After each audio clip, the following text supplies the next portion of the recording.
महाराज जी एक प्रश्न था महाराज जी आपने अभी साधु संघ की बात कही। महाराज जी सिद्ध संत जो हैं या उस कोटि के महापुरुष हैं उनमें तो विकार आदि का कोई सवाल ही नहीं है, और उनके संग से चाहे उनके सानिध्य में रहो किसी भी प्रकार का हमारे नकारात्मक नहीं, अब हमारी प्रेमा भक्ति और भक्ति उज्ज्वल ही होगी।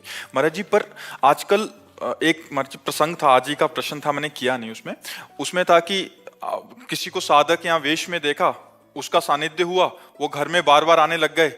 अभी वो घर में बार बार आने लग गए तो फिर संग दोष से पारिवारिक जनों में मतलब कोई संपर्क हो गया, फिर वो नकारात्मक वृत्तियां और फिर एक अश्रद्धा हो गई। महाराज जी ये बहुत बड़े स्तर पे हो रहा है कि हम जान नहीं पाते। महाराज जी हमने जैसे बताया कि उस कोटि के महापुरुषों उसमें तो कोई कमी नहीं, बट साधक कोटि का जो वेश अभी भी धारण किया है। वैसे पहली बात हमें ये ध्यान रखना चाहिए कि हम संत संग करें।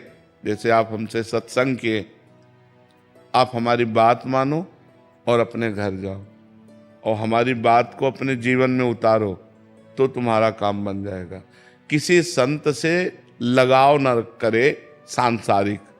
आप हमारे घर में आए, आपके घर हम बार बार जाएं, ये सिद्ध संतों में तो ठीक है कि जो भगवत प्राप्त संत हैं, भूल न दें कुमारक पाऊं। जैसे गेहूं चना है, उसको ऐसे बो दो तो जग जाएगा, लेकिन भून के बो तो कभी नहीं जगेगा। जो सिद्ध संत होते हैं वो भुने हुए अन्न के समान होते हैं, उनमें कभी विकार नहीं पाया जाएगा। लेकिन जो साधक होता है वो भगवान के मार्ग में चलने के लिए अभी तैयार हुआ है तो वो फिसल सकता है। और कुछ पाखंडी होते हैं जिनका कोई भगवान से मतलब नहीं, कोई साधना से मतलब नहीं, केवल भेष का आश्रय लेकर रुपया पैसा भोग, ऐसे लोगों से बचना चाहिए। देखो हम सबको इतना ज्ञान है कि एक दृष्टि में हमें पता चल जाएगा आप हमारी तरफ कैसे हेर रहे हो, पता चल जाएगा कि नहीं चल। खास करके माताओं में ये विशेष भगवान ने शक्ति रखी कि अगर पुरुष देख रहा है, आप एक बार देख लिए तो आपको पता चल जाएगा ये किस दृष्टि से देख रहा है।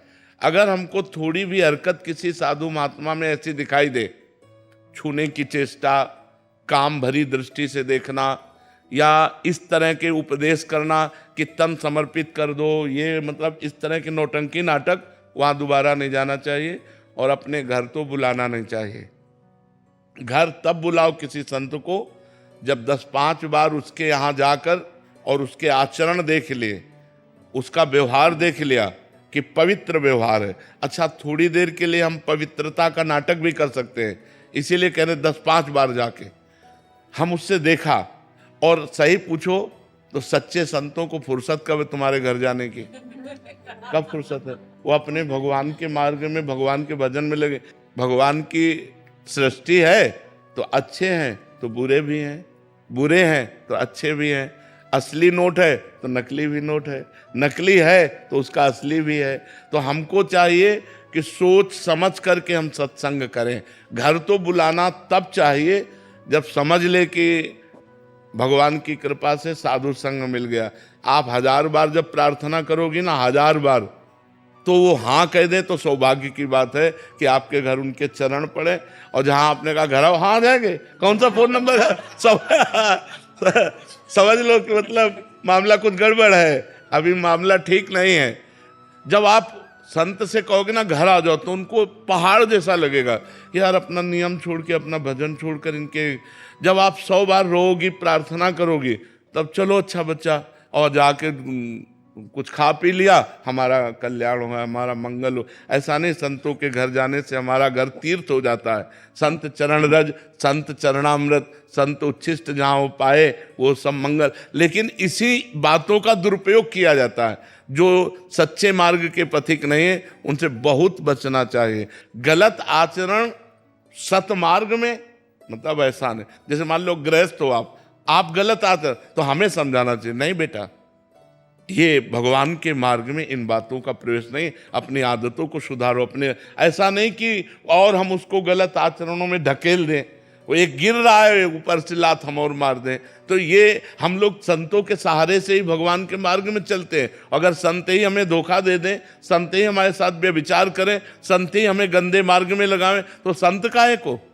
तो ये बातें थोड़ा बहुत प्रवीणता पूर्वक देखनी चाहिए कि ज़्यादा नाटक फाटक जहाँ दिखाई दे बहुत दूरी बना के रखो।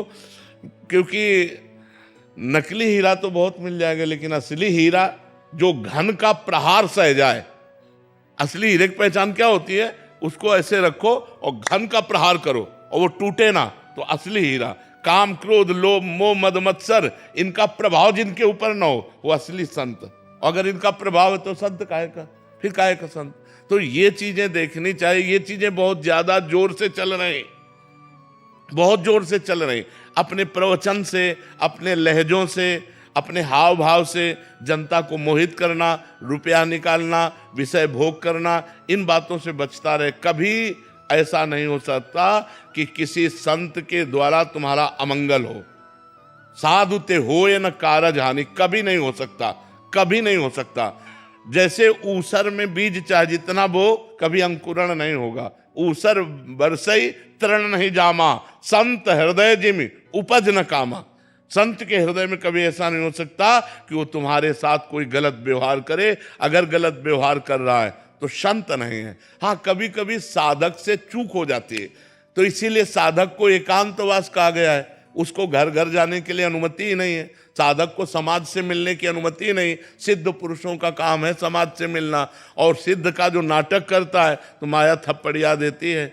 अगर हम सत्य हैं तो आजीवन निर्वाह हो जाएगा। पाप को, अधर्म को छुपाया नहीं जा सकता, जैसे आग को कपड़े से नहीं छुपाया जा सकता। आग कपड़े को जला के प्रकाशित हो जाएगी, ऐसी गंदी बातें, पापाचरण खुल जाएगा। माया का काम ऐसा ही है। इसलिए हम लोगों को चाहिए कि सत्संग करें, लेकिन बहुत सोच समझ के करें।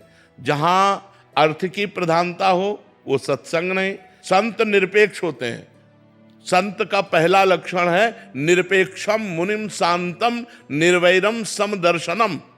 निरपेक्ष माने तुम्हारी, चाहे जितने तुम सुंदर हो, चाहे जितने रुपए वाले हो, चाहे जितना तुम्हारा महान यश हो, उनके सामने कूड़ा हो, वो कुछ नहीं समझेंगे। निरपेक्षम मुनिम शांतम, वो निरपेक्ष रहेंगे। उनकी लाइन में सब बराबर है। उनकी लाइन में नहीं कि वो अगर तुम्हें ज्यादा प्यार दिखाने लगे तो वो संत का प्यार नहीं होगा। ध्यान रखना, ज्यादा प्यार संत जब दिखाते हैं तो वो कसौटी पे कसते हैं, वो भ्रष्ट नहीं करते, वो कसौटी पे कसते हैं। वो तुम्हारा अपमान करेंगे, फिर इसके बाद आप हाथ जोड़े खड़े हो, तब उनकी करुणा दृष्टि होगी कि हाँ अब सही बात। वो तुम्हारे प्रति आसक्त नहीं होंगे, वो तुम्हारे शरीर पर आसक्त नहीं होंगे। शरीर पे आसक्त होने वाला, धन पे आसक्त होने वाला, मान पे आसक्त होने वाला, वो संत नहीं हो सकता।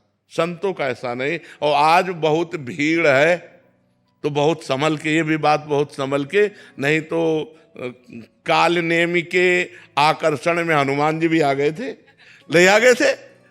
सियाराम सियाराम सियाराम, तो हनुमान जी सोचा बड़ा भगत है, लेकिन था काल नेमी राक्षस। तो ये भी देखना है कि राक्षस भी 50 मर्डर किए हुए, हम एकांतिक में बोले थे तो अफसर बोले थे ना कि हम ही तो पकड़ के लाए थे। 50 मर्डर करके वो साधु बना था और पकड़ा गया। तो वो ऑफिसर जहां ये बैठे ना, यहीं बैठे थे, वो कह रहे थे, अपना पद बताया और कहा हम ही ने गिरफ्तार किया था उसको। तो अब बताओ, अब ऐसा भी तो काल नेमी है कि 50 मर्डर किए हुए और साधु वेश में है। तो हमको थोड़ा सा संभलना है, हमें देखना है, जांच परख करके हमें संग करना है। कहीं सत्संग के रूप में कुसंग ना आ जाए, कहीं सत्संग का भेष लेकर कुसंगति हमारे घर। अब जैसा आप बता रहे हैं कि मान लो साधक घर आना जाना शुरू हुआ तो श्रद्धा भाव प्रकट किया, अब इसके बाद वो किसी से गलत संबंध बना ले तो फिर ऐसा जी। एक इसमें आप जब गुरुजनों से, शास्त्रों से जब संत महिमा का वर्णन सुनते हैं या सुनते हैं कि वेशधारी है, और ऐसी श्रद्धा होनी भी चाहिए महाराज जी, कौन किस रूप में, असली को हम नकली समझ लें फिर अपराध की वृत्ति बन जाती है, और नकली को असली समझ जाएं फिर बाद में ऐसी स्थिति हो जाती है। तो महाराज जी इस स्थिति में प्रारंभिक में कैसे समझें महाराज जी, हम कैसे उससे पहला संकेत? हम पहली बात बता दिया कि माताओं बहनों में या पुरुषों में भगवान ने एक शक्ति दी है नेत्र में, कि हम आपकी तरफ कैसे देखते हैं आपको पता चल जाएगा। पहला, यार हम लोग मनुष्य हैं, कोई पशु थोड़ी है, हमें पता है कि आप हमारी तरफ कैसे देख रहे हो। एक होता है देखने का तरीका, वो देखने का तरीका, वो बोलने का भी एक तरीका होता है। लच्छेदार भाषण दे करके आदमी को फंसाना, तो अपने को समझ में आ रहा है कि ये जलेबी फेंक रहा है ये टेढ़ी मेढ़ी जो जलेबी फेंक रहा है, ये फंसाने वाली बात बोल। साधु महात्मा हम कहते हैं कि अपने आप आपको समझ में आएगा, नहीं समझ में आएगा, अपने आप समझ में आएगा सत्य क्या है और सत्य क्या है। असत्य का तो पता चल ही जाता है कि यार नौटंकी नाटक पाखंड कर रहा है, अपने आप समझ में आ जाएगा। हमारे हृदय में भगवान बैठे हुए हैं, हमारे हृदय में सदगुरु बैठे हुए हैं। हम उनसे पूछे कि सही है कि गलत, तो कह देंगे उठो चलो यहाँ सही नहीं है। और जहाँ सही होगा तो हृदय शीतल हो जाएगा, हृदय आनंदित हो जाएगा, हमारे दुर्गुण हटने लगेंगे। हमको ऐसा जैसे अपनी माँ से प्यार, ऐसे सदगुरु से प्यार होने लगता है। सदगुरु माँ है, तुम्हें माता च पिता तुम्हें, गुरुर ब्रह्मा गुरुर्विष्णु गुरुर्देव महेश्वरा, गुरु साक्षात पर ब्रह्म। वो पर ब्रह्म इस तरह की हरकतें करेगा, इस तरह की बातें करेगा। तो हमको अगर ज्यादा ज्ञान नहीं है तो इतना तो ज्ञान है ही है कि ये क्रिया, ये इसके देखने का तरीका, इसकी चेष्टा, तो ये कभी कोई सदगुरु, हम आपको सच्ची कहते हैं, जो सच्चा संत होगा, आप छूने की चेष्टा करें तो आपको डांट देगा, ये बच्चा दूर से रहे। तो कई ऐसे लक्षण होते हैं जिनसे हम पहचान सकते हैं कि ये हमारे साथ गलत व्यवहार कर रहे हैं या सही व्यवहार कर रहे हैं। धन की मांग, तन की मांग, अन्य भोगों की मांग, बिल्कुल कपट पाखंड है, संत नहीं। संत कभी ऐसे नहीं कर सकता, मर चाहे जाए ऐसे नहीं कर सकता, पक्की बात समझ लेना। संत भगवान के पूर्ण आश्रित रहते हैं और भगवान उनका भरण पोषण करते हैं। जो अर्थ की लोलुपता, जो शरीर की लोलुपता, जो भोगों की लोलुपता, वहाँ पाखंड होता है, दंभ होता है, नाटक होता है, सच्ची भक्ति या साधुता नहीं होती। इसलिए सावधान भी रहें। ये बहुत बढ़िया बात है कि हम कहीं फंस करके अपने धर्म को, अपनी मर्यादा को नष्ट न कर दें, क्योंकि बहुत से पाखंडी लोग ऐसे। हम एक संत हमको मिले लाल कपड़े में, तो उस समय हम भिक्षावृत्ति करते थे। तो उन्होंने कहा आप कहाँ भोजन पाते? तो हमने कहा हम तो ब्रजवासियों के घर में मांग के पाते हैं। तो उनका हमको भी बता दीजिए वो घर जहाँ आप मांग के पाते हैं। तो एक गोसाई जी के घर बताया कि हाँ, एक यहाँ 3-4 घर बता दिए। अब 2 ही 4 दिन बाद गोस्वामी जी की पत्नी ने कहा बाबा इन संत को जानते हो जो तुम लिवा के लाए थे? हम काम नहीं जानते हो। तो कह रहे थे कि हमें भोजन चाहिए। तो बोले बाबा बहुत इनकी गंदी हरकत है, देखने का तरीका, इनका बोलने का तरीका बहुत गंदा है। तो हम कहा बिल्कुल मत दरवाज़ा खोलिएगा, हमारा कोई परिचय नहीं है। तो भेष हंस का और आचरण बगुले के ऐसा बहुत पाया जाता है। सच्चाई से कोई चलने वाला बिरला होता है। इसलिए सब लोग बहुत सावधान रहिए। सत्संग से कल्याण होता है। अब एक जगह अश्रद्धा हो जाए तो कहो सब जगह अश्रद्धा हो जाए। मतलब एक जगह किसी साधु से हमारी अश्रद्धा हो जाए तो फिर हमारी दृष्टि में सब ऐसे लगने लगेंगे, फिर हमारा जीवन बिगड़ जाएगा। अभी एक बीच में ऐसी हवा चली थी कि संतों के प्रति श्रद्धा ही नहीं रह गई थी। भगवान की कृपा कहो कि पुनः थोड़ा सा एक समाज में फिर जागृति हुई संतों के प्रति। नहीं तो एक जगह से गिरने से लाखों लोगों की श्रद्धाएं नष्ट हो गई थी। संतों से श्रद्धा नष्ट हो गई, शास्त्र में श्रद्धा न रही, गुरु में श्रद्धा न रही, तो फिर सतमार्ग रहा कहाँ? है तो इन्हीं से, शास्त्र से, गुरु से, संतों से, गुरुवाणी से। इसी से तो हमारी जीवन यात्रा अध्यात्म में चलती है। अगर यही श्रद्धा न रही तो कहाँ पे चल पाएगी? शोभित अग्रवाल जी। राधे राधे। राधे राधे महाराज जी। महाराज जी, अभी कुछ दिन पहले आपने एकांतिक में बताया था कि जब प्रारंभिक अवस्था में आपकी दोनों किडनी खराब हुई, ऐसा पता चला तो आपको आश्रम से निकाल दिया गया और कहा गया कि हम तुम्हारे ठेकेदार हैं। आपने उसी समय अपना सामान उठाया और आश्रम से निकल गए। महाराज जी, वहां से निकलने के बाद आपने क्या किया और आपके जीवन का संघर्ष क्या? हम राधा वल्लभ जी गए, राधा वल्लभ जी से बात की कि कहाँ रहें, क्या करें। 2 घंटा बैठे रहे, क्योंकि हमें विश्वास है कि हमारा बचपन से भगवान के मार्ग में रहना, तो हमने कदम कदम पे भगवान की लीला देखी है, उनकी कृपा देखी है। तो हमें विश्वास है कुछ न कुछ होगा। अगर उन्होंने निकाला है तो किसी न किसी रूप में वो हमारी व्यवस्था करेंगे। अब वृंदावन में हमारा किसी से परिचय नहीं था। 2 घंटा बैठे रहे, आरती हो गई ठाकुर जी की, कोई न संकेत मिला न कोई बात की। तो झोला टांगा बाहर निकले कि फुटपाथ में पड़े रहेंगे। जो ही निकले तो एक संत मिले, तो ऐसे ही राधे राधे करते। तो उनका कहाँ झोला टांगे जा रहे हो? तो बताया। अरे बोले चलो ना हमारे पास एक कमरा एक्स्ट्रा है। तो काली दह में उन्होंने कमरे में रखा। फिर कुछ दिन हुए तो गोस्वामी जी मिले जो राधा वल्लभ जी के हैं, तो उन्होंने कहा कि बाबा आजकल कहाँ रहते हो? तो हमने कहा पाठक बाबा अपने कमरे, आ जाओ ना हितधाम, कुटिया खाली है। बस हितधाम आ गए। तो हमारा जीवन का जो मोड़ हुआ वो हितधाम से हुआ, जो जीवन का हमारा परिवर्तन हुआ वो हितधाम से हुआ। 10वें वर्ष हितधाम में रहे। तो एक छोटी सी कुटिया थी, मतलब जिसमें पैर फैलाएं तो दीवार इधर इधर इधर, बस एक बाथरूम जैसी, और ऊपर छत टूटी हुई और बिजली का कनेक्शन नहीं। तो जब 10-12 वर्ष हो गए, हमारा चमत्कार और सब हुआ है भगवान का हमारे साथ, मतलब तो हम आश्चर्य माना। तो स्वामिनी कुंज जो बनी थी जिसमें हम सत्संग करते थे, वो सब आपस में मिल करके सब बन गई। हमको पता भी नहीं चला कैसे क्या बन गई। और बस फिर राधा के कुंज बनी, तो धीरे धीरे देख ही रहे सब, यहाँ तक ऐसे जीवन यात्रा हुई। हितधाम तक भिक्षा मांग के खाते थे। तो वास की व्यवस्था हितधाम में जब हुई, वो वहाँ से जीवन पलटा हमारा। वहाँ से जीवन पलटते पलटते अब देखो ये जीवन आ गया कि भगवान समाज की सेवा दे दी, वैसे बैठकर बात करने का, और लाखों लोग प्यार करते हैं। तो भगवान की कृपा से जिसको कोई पानी देने वाला नहीं था, आज हजारों लोग प्यार करने वाले हैं। ये भगवान का सब दिन होत ना एक समान, एक समय वो था और एक समय ये है। प्रभु एक छोटा सा प्रश्न है कि जैसे मैं गृहस्थ हूँ, संसार के सारे काम करता हूँ, भजन भी कभी होता है कभी उतना नहीं होता, तो हमेशा ये थोड़ा सा डर लगा रहता है कि कहीं माया एकदम से गिरा ना दे। हाँ, अगर आप समय को समर्पित करते रहें, जैसे 8 से 9 बजे तक आपने जो भी किया उस कर्म को, और 8 से 9 बजे तक के समय को भगवान को समर्पित करते रहें, तो भगवद समर्पण कर्म से आपकी बुद्धि पवित्र होकर भगवान में लग जाएगी। जो गृहस्थ आदमी है उसका ज़्यादा भजन नहीं बनता, जो हर समय माला लिए, हर समय वो कर्म परायण होता है। तो उसको चाहिए अपने कर्म भगवान को समर्पित कर दे। जैसे 8 बजे से 8 बजे तक 12 घंटे नौकरी की, तो 12 घंटे बाद हे करुणा निधान भगवान, हे जगत के स्वामी, आपकी इस सृष्टि में ये 12 घंटे काम किए, ये 12 घंटे का समय और काम आपके चरणों में समर्पित। तो ये भगवद अर्थ कर्म उसको भगवत प्राप्ति करा देगा। भगवान ने हर रास्ता इसीलिए बनाया है कि हर जीव का मंगल हो जाए। तो जो बहुत क्रियापरायण है वो अपने क्रिया योग, कर्म योग को भगवान को समर्पित कर दे, तो उनका काम बन जाए। अजय राय जी। श्री हरिवंश। श्री हरिवंश महाराज जी। महाराज जी, जैसे आपने बताया कि ये मन 2 चाल चलता है, एक तो क्रिया कर देता है, दूसरा चिंतन कुछ और चलता रहता है। परंतु महाराज जी मेरे ये पापी मन 3 चाल चल रहा है महाराज जी।